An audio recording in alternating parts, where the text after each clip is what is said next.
The fare. The notification lit up his phone at 11:47 p.m. on a Tuesday. One of those nights where decent folks had long since turned in, leaving the streets to those running from something or toward it. Vincent Carrera was seconds away from logging off. His bladder screamed for relief. 8 hours folded behind the wheel had turned his spine into a knot of fire, and what remained of his coffee had transformed into lukewarm regret. But the pickup sat just 6 blocks out, and the fare, nearly $300, Orlando to Naples, a clean line cutting straight through Florida's shadowed belly. Vincent's thumb lingered over the reject button. 2 heartbeats, maybe 3. Then reality did its cold arithmetic. $300 meant rent covered, money left over for food. His finger tapped accept. The address delivered him to a shopping center built around an all-night laundromat. Neon tubes threw brutal light across the abandoned lot. One silhouette stood motionless beneath the dying sign of a shuttered Asian restaurant, arms folded behind his back like someone who'd learned patience the hard way. The figure stood well over 6 feet, thin in that deliberate way that whispered discipline or genetics. Hair the color of winter itself swept away from a prominent forehead. Even through the weak glow, Vincent registered expensive, a dark wool overcoat concealing what looked like custom tailoring underneath. Vincent eased to the curb, window down, Naples run. The stranger moved forward with mechanical precision, each step measured, purposeful. His voice arrived smooth and educated, shaped by wealth and refinement that stretched back generations. Vincent Carrera, I appreciate your willingness to drive at this hour. The way this man spoke his name, didn't ask for confirmation, simply knew it, sent Vincent's grip tightening around the wheel. He manufactured a grin. Sure thing, it's a haul though. You considered just flying. I'm absolutely certain.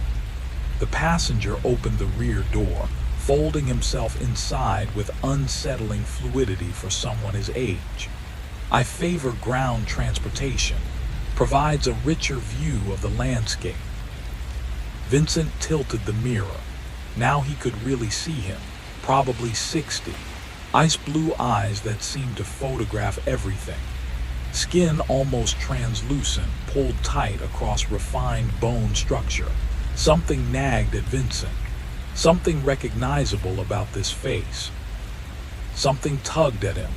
A ghost of recognition he couldn't pin down. Naples at midnight, what's the draw? Vincent asked, easing into traffic. Small talk came with the territory on distance runs. Keep them comfortable. Keep them engaged. Keep them from noticing the tremor in your hands when certain memories surfaced uninvited. Unfinished business, the passenger offered. People from my past. Matters requiring closure. Vincent gave a slight nod and focused forward.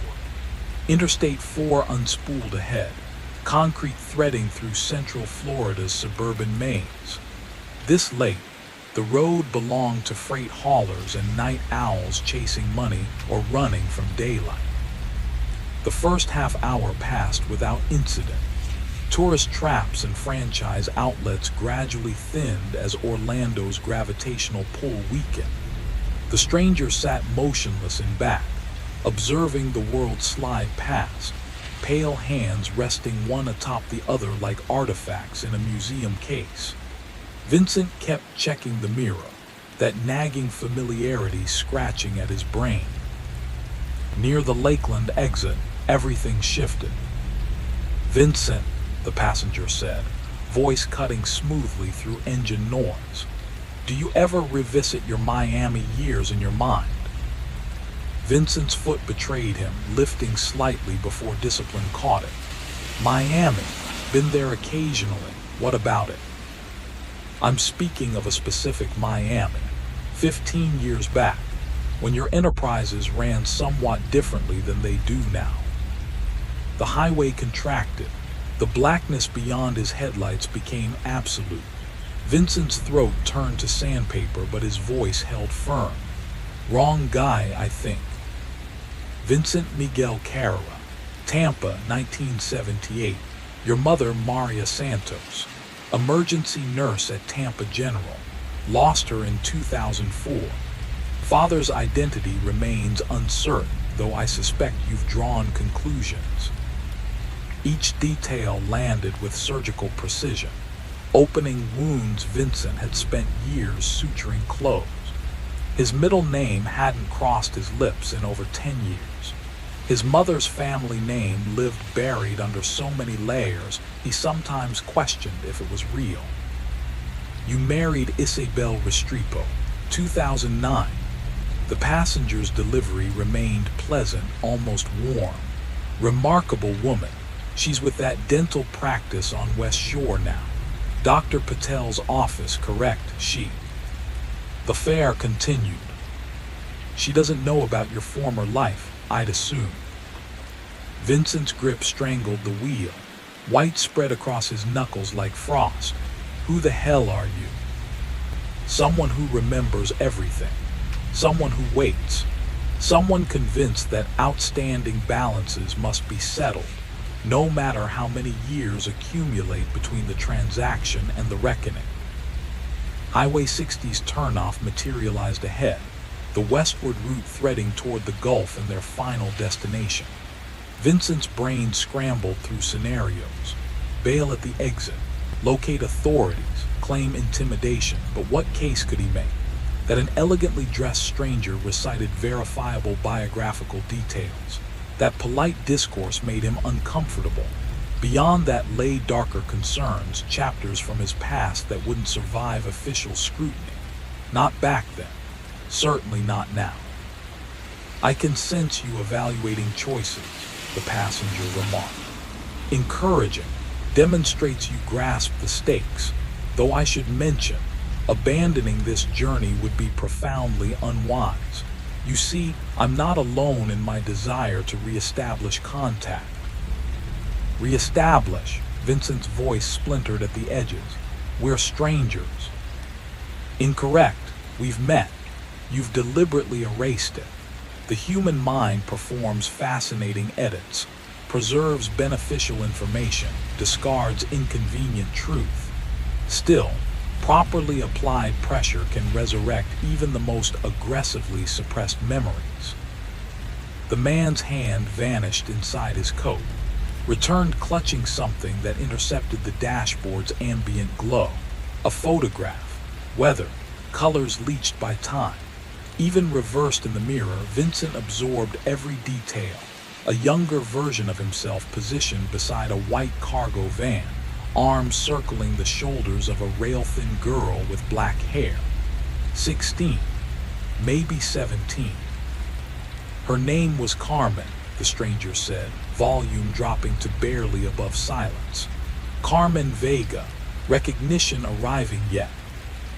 The photograph struck like a physical assault. Vincent's lungs emptied violently. 15 years collapsed into a single compressed moment of devastating clarity. Carmen Vega, gentle Carmen with that cautious smile and her aspirations of shaping young minds. Carmen who accepted his promises.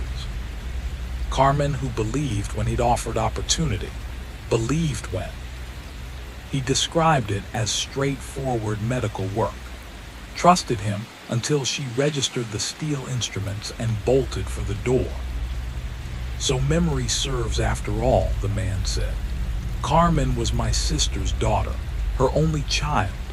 That fall she'd planned to begin at Florida State. Full academic funding, elementary education major. Vincent's peripheral vision began dissolving. The interstate ahead stretched into infinity, a corridor of illumination terminating nowhere. Ancient history, he forced out. I've changed.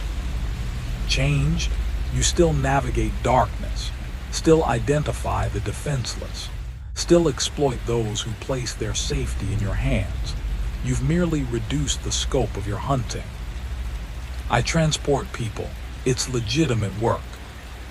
Indeed, ride-sharing services. 4.8 approval rating. Quite commendable, though I wonder how your clientele would respond learning about your previous enterprise. The organ extraction operation you administered from that facility in Little Havana. 23 individuals who entered and never emerged. 23. Vincent had labored to erase that precise figure, yet it lived permanently seared into his consciousness.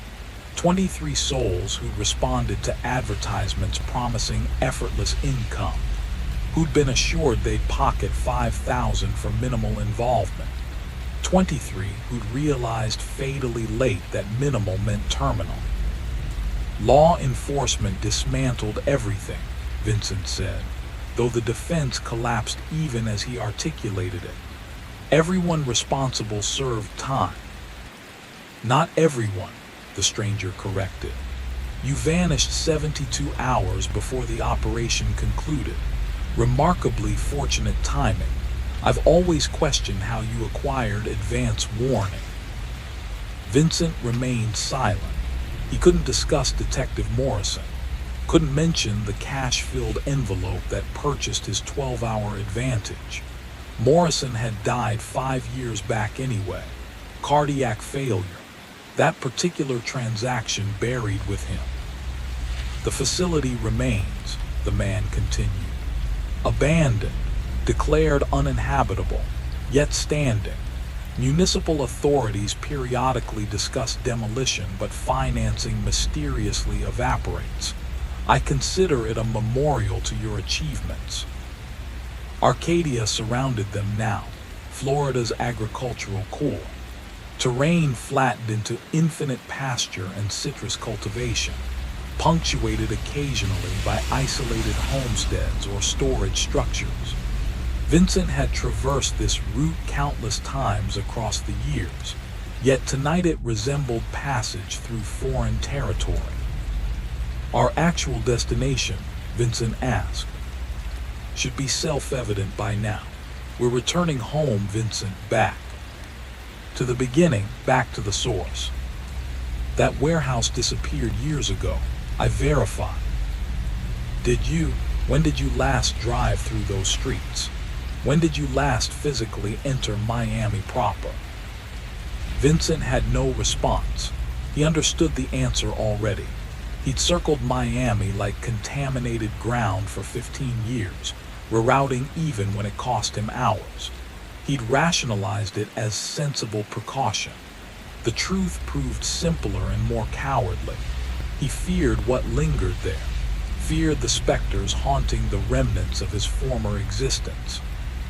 Your passenger ratings impress, the man said, pivoting topics with surgical smoothness.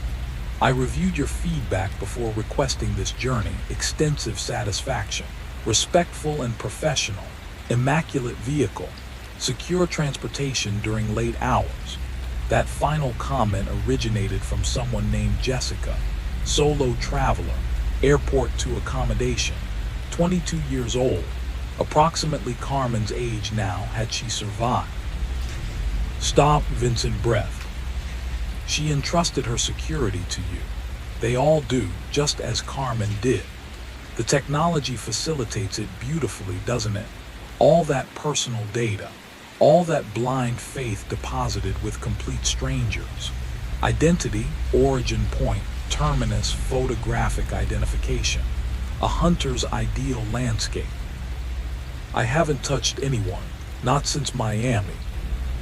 Haven't you? What about all those canceled trips when the passenger proved too intoxicated to register? All those unnecessary detours through isolated areas. All those young women you've assisted with belongings, positioning yourself unnecessarily close, allowing contact to extend beyond professional boundaries. Each statement landed like a fist because each contained sufficient accuracy to wound. Vincent had never converted impulse to action, never transgressed from contemplation to deed. Yet the impulses persisted. coiled in his consciousness like dormant predators. The truly fascinating element in your reviews, the man pressed forward. The patterns. Female passengers consistently rate you marginally lower than other categories.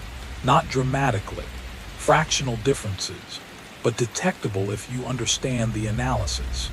They perceive something, don't they? Some instinctive alarm indicating you're not entirely what you present. Fort Myers's periphery emerged ahead, civilization reasserting itself after endless rural void. Vincent registered the urban luminescence reflecting off low cloud cover, that dome of manufactured light appearing almost inviting after the suffocating darkness of agricultural territory. "Pull over," Vincent demanded abruptly. "This ends now." Impossible. A transaction exists. You accept it. I've compensated for your services. Abandoning me would violate professional standards. "The money means nothing. Take it." "But it matters to me, Vincent. Matters considerably. Receiving full value for my investment, which hasn't occurred. Not yet." The man shifted forward, close enough that Vincent registered his fragrance. Something costly with antiseptic undertones. "Describe the disposal location." "What?" "Where you eliminated the remains. I know you didn't retain them at the facility. Too exposed, too much activity. You maintained an alternate site, somewhere isolated, somewhere you could operate undisturbed." Vincent's hands began trembling, a subtle vibration originating somewhere near his core. "I don't understand." "Certainly you do. 23 individuals don't simply evaporate. Authorities discovered evidence of your extraction operations, yet never recovered the bodies. You exercised exceptional caution there, didn't you? Exceptional precision." The recollections breached his defenses despite frantic resistance. Those extended journeys into the wetlands, the heft of plastic-encased parcels, the muted sound of water accepting them with minimal disruption. He'd selected the spot methodically. An isolated crescent lay 20 miles from any thoroughfare, approachable only via a derelict timber access route abandoned for generations. "The swamplands," Vincent heard himself confess, words wrenched from somewhere primal. "There's a body of water near the old cross-state highway." "I'm aware," the stranger replied quietly. "I've visited repeatedly across the years. Remarkably tranquil, actually. The sort of environment where someone might contemplate their decisions with absolute clarity." "Why this, why now?" "Because accountability requires a witness. Because postponed justice remains justice, simply aged to perfection. Because Carmen deserves more than obscurity, more than becoming a reference number in some bureaucrat's unsolved file." Fort Myers's commercial center surrounded them, streets abandoned except for sporadic patrol vehicles or hired cars. Vincent caught himself staring desperately at the ordinary world beyond his windows, the shuttered storefronts, the darkened corporate towers, the promise of conventional existence maintaining its conventional rhythm. He craved nothing more than reintegration into that reality, to discard this dialogue like shed skin and return to the comfortable anesthesia of his present life.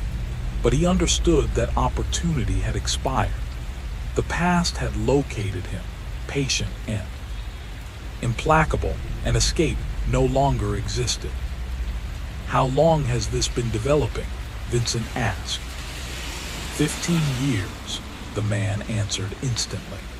"I've observed you, Vincent, studied your routines, your vulnerabilities, your behavioral architecture. I know about the residence you lease under fabricated credentials in Clearwater. I know about the storage facility housing your former medical equipment. I know about the bank vault containing the documentation. What documentation? The images you captured for archival purposes. You claimed quality assurance, though I suspect the authentic motivation proved more fundamental. You valued possessing souvenirs from your operations. Vincent's gut twisted as another suppressed memory surfaced. The instant camera he'd employed to record each extraction. The expanding archive demonstrating his technical proficiency. He'd rationalized it as sound operational protocol. The reality proved considerably darker. The reality was his enjoyment reviewing the images afterward, reliving the instant his subjects comprehended their situation. That storage facility was empty years back, he attempted. Was it? Unit 47 at the Drew Street location. You extended the rental agreement last month. Commendable diligence maintaining your commitments. The stranger's intelligence operated with surgical efficiency, dismantling Vincent's protective layers with scalpel-like accuracy. No fragment of his existence, regardless of concealment depth, had escaped cataloging in that merciless archive. How Vincent breathed, uncertain he desired the answer. 15 years and unlimited capital can penetrate any veil. With adequate funding and patience, confidentiality becomes merely another purchasable commodity. Financial records, health documentation, professional histories, everything's accessible to those understanding acquisition methods and pricing. What's your objective? Vincent asked, though comprehension was crystallizing. I want completion of your journey, the man stated. I want you revisiting your most successful endeavor, confronting the ramifications of your decisions. I want Carmen receiving her resolution, even arriving 15 years delayed. Fort Myers receded behind them. The final highway segment to Naples stretched ahead. The terrain transformed again, adopting tropical characteristics. Palm trees. Trees bordered the asphalt, fronds shifting in coastal air currents. Distance revealed illuminated towers of premium accommodations and residential complexes, sanctuaries for the affluent and deliberately oblivious. You intend to end my life, Vincent stated, no inflection suggesting inquiry. I'm offering selection, the man clarified, identical to what you provided your subjects. Compliance yields efficiency and professionalism. Resistance yields instruction. Vincent experienced cold mass settling behind his ribs, the absolute certainty of consequences finally materializing. He'd always understood this arrival was inevitable, had carried that knowledge like slow-growing disease finally reaching terminal stage. The sole unexpected element was the duration of his reprieve. Why this method? Vincent asked. You could have intercepted me anywhere. Where's the symmetry in that approach? This way, you participate in your own conclusion. You selected acceptance of this request. You chose navigation toward your own terminus. There's certain refined balance in that arrangement, wouldn't you agree? Naples materialized around them, the interstate dissolving into surface streets flanked by tropical vegetation and premium retail districts. Vincent had traversed this territory countless times across the years, delivering clientele to coastal luxury establishments and vacation properties. It had perpetually seemed divorced from his Miami existence, sanitized and refined, inhabited by populations wealthy enough to maintain the fiction that darkness didn't exist. Briefly, Vincent's grip intensified on the wheel, his foot compressing the accelerator. The concrete divider blurred past in gray monotony. How simple to wrench the wheel violently sideways, to terminate this dialogue in orchestrated destruction of steel and fragmenting safety glass. Yet even as the impulse formed, he registered the passenger's colorless eyes in the mirror, observing with detached fascination of a researcher monitoring experimental subjects navigating controlled environments. The man's expression remained unchanged, yet Vincent understood his thoughts had been transparent as projected text. Left at the approaching signal, the man directed, tone unaltered.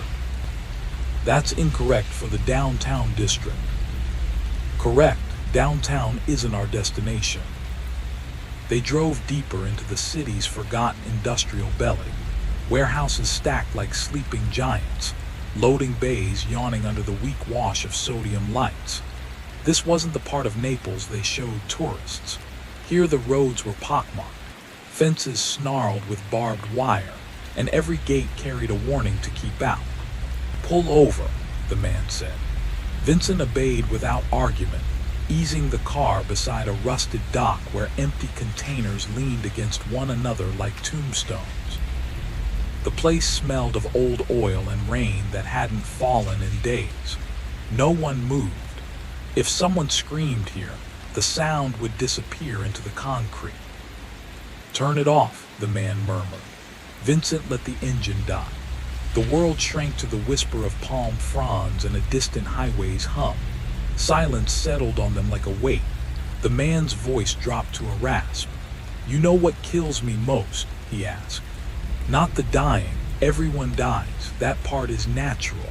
It's the loss, the lives erased for something as small as profit, for greed that passes for business." He began to name them, not as facts but as people, small futures cut short. "Carmen wanted to teach," he said, almost kindly. "She read to kids at the community center.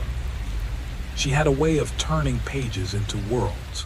She could have lit a spark in dozens of little hearts, maybe a future scientist, maybe an artist who changes everything. Instead, she's gone.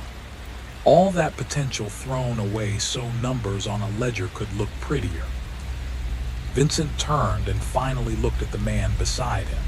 In his hand glinted a small surgical blade, thin and precise, catching the streetlight like a sliver of moon. It wasn't the careless tool of a mugger, it was built to be exact. Vincent's throat went dry. The man continued, slow and deliberate. "Think about the ripple. Those children she taught, the people they might have become, it's a chain we never see until it breaks." Vincent tried to speak. His voice cracked. "I was sick," he said. The words felt like a weak defense thrown up against a roaring sea. "I had an addiction. I wasn't myself." He heard how small it sounded even as he said it. The man's reply was a quiet, cold parsing of truth. Addicted maybe, but taking pictures, keeping trophies, that isn't fogged judgment. That's something else. He turned the blade in his fingers, studying the metal with an almost clinical interest.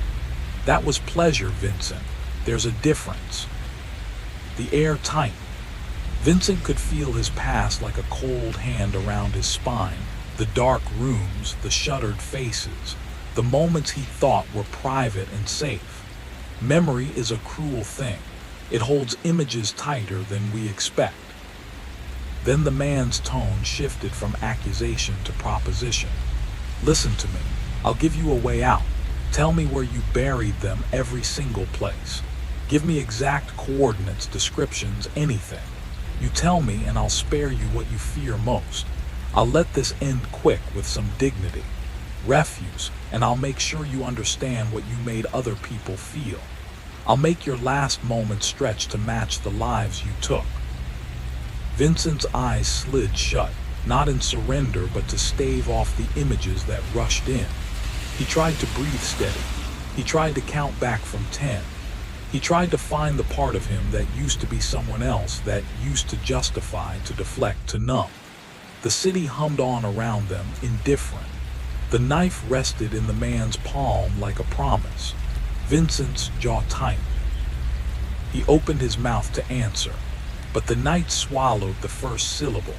leaving only the choice hanging between them like a drawn breath. Waited longer than anyone else. For a fleeting moment, Vincent thought of the faces, blurred memories of laughter, pleading eyes, and silence that always came too late. He wanted to summon something, courage, maybe defiance, but found only a hollow fatigue that had lived in him for years. The chase was over. The lies, the disguises, the restless nights checking mirrors and shadows, all of it ended here. "There's a dirt road," he whispered, his voice cracked and thin.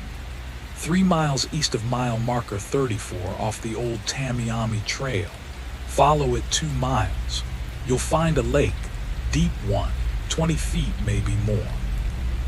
The man nodded slowly, like someone hearing an answer he'd already known. "Good," he said evenly. "I traced that location weeks ago. I just wanted to see if you'd admit it." He leaned forward, eyes steady. "It's comforting in a way knowing you still recognize the truth when it's staring you in the face." Vincent's voice trembled. "Will you make it fast?" "As fast," the man replied coldly, "as you made it for them." The air turned sharp. The words hit harder than any weapon. Vincent didn't argue, there was nothing left to defend. He remembered how the others had died, slowly, clinically, harvested like specimens while their hearts still beat in terror. He told himself it was just business. But now he saw it clearly, the cruelty disguised as professionalism. He gave a small, broken nod. "I'm sorry," he said. The words felt useless, paper-thin, dissolving into the stale air. He wasn't sure who he meant it for: Carmen, the others, or maybe himself. "I know," the man said quietly, "but sorry doesn't rewind time. It doesn't rebuild the futures you dismantled. Regret, just the interest you pay on choices you can't undo." The knife flashed once, a clean, precise motion, the kind only a practiced hand could manage. It found its mark with frightening accuracy.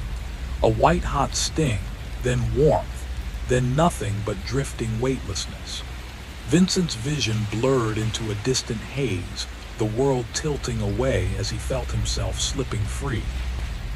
His last thought was not of escape or fear, but of irony, the brutal symmetry of it all. For years he'd stolen lives to keep his own moving forward. Tonight, someone had finally balanced the ledger. The debt was collected, every cent of pain repaid with quiet precision.